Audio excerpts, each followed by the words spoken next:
It's looking like the preview season for Riftbound's 4th Set Vendetta is actually maybe starting early, because we got this official release from Riot Games talking about the preview season. Officially begins on July the 6th. The last time I checked, it was the 29th of June. And obviously this document page lists out all the creators that have had access to revealing some cards for us in the upcoming weeks through preview season. But watchers of the T1 KC game last night that happened at MSI, I was peacefully asleep during it, so I wasn't watching it live, watching the highlights this morning, had this come up on the screen. On the left hand side here you'll see it pop up. New in Riftbound next set, Mel. We had the Mel card, the Mel All Art card, advertised to be released July 31st. Incredible. But that's not all, because if you skip ahead just a little bit, we get another preview for Jace. And this is Orange Jace with Jace and Jace's All Art. Again, advertising the game. Riot is obviously trying to push this to more people, to get more eyes on the game, to get more people involved in Riftbound, and that's amazing. This is such a good idea and such a great way to market it. I'm just shocked it's come out before preview season officially starts. Don't worry, we can take a look at the cards. I do have some screenshots that we can take a look at here. So the first one that it showed us was Blue Mel. Now this is Mel Newly Awakened. It is a 4-cost. Apologies for the quality, obviously it's a screenshot, so I've made it a bit bigger so we can read it. 4-cost, 1 power. This is a 4 might unit here. When you play me, draw 1.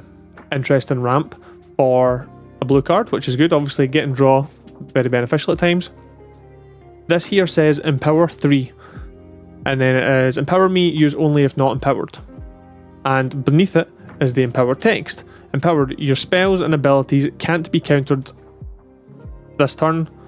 And I think it says here, if a spell or ability you control would give negative might to a unit it chooses, it gives an additional -1. So for example, if you're going to cast Stupefy on a card, which is obviously give -1 might to a minimum of 1, Stupefy would then get buffed if Mel was empowered, and it would give -2 might to a minimum of -1, or a minimum of 1.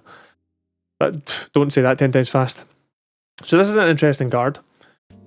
It's actually really expensive, because yes, this is a 4-cost, 1 power for a 4 might, but in order to use the empowered ability, it's costing you an extra 3 mana. So whether or not this is going to be worth it in the long term of a game, we don't know yet. If empowered is going to be permanent, or if it's going to be temporary and it's going to drop off at the end of a turn, but we'll just have to wait and see.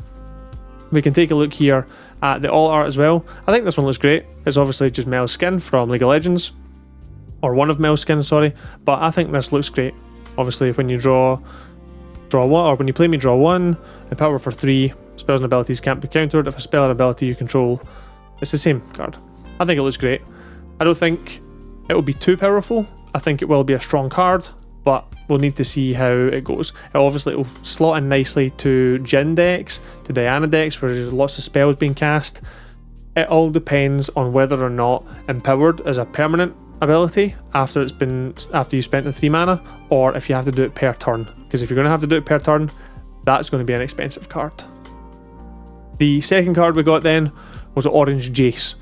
Now this is an interesting card. I quite like this card. I think it's going to be pretty good. Again, 4 energy, 1 power, but it's a 5 might card.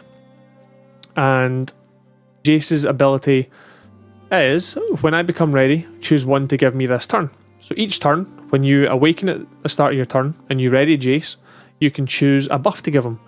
You can give him Assault 2, which is +2 might when he's attacking. Give him Deflect 2, so opponents need to pay 2 runes to target him with a spell or ability. Or you can give him Ganking, so if he's a battlefield, he can move to the other battlefield to attack. I think this is going to be a great card. I'm really looking forward to seeing how this plays.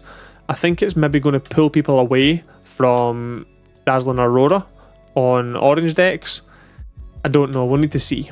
I think it is a good strong card though. It was a good kind of mid-range card, and it's got decent abilities and multiple uses and a good use case for it.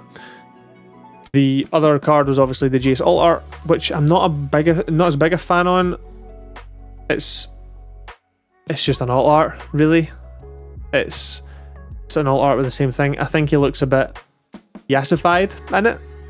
I personally have played League for so long that I remember old Jace before Arcane, and Arcane Jace is a bit much. It's strayed away from what Jace was supposed to be, in my opinion. But the cards are the cards, and we've got Arcane now, and that's canon, so I can't complain too much. Arcane was fantastic. So there we have it. That's our first 2 cards, or our first 4 cards that we're getting to see for Riftbound's new set Vendetta. I think it's going to be really interesting if they're going to keep releasing them during MSI. So keep your eyes peeled, and subscribe and like the video. Leave a comment. Do you think it's going to be strong? What are your guys' thoughts on the card? Do you like the artwork for the cards? If there's any more cards released from MSI, I'll drop a video. We can take a look at them together. But until then, see you guys later.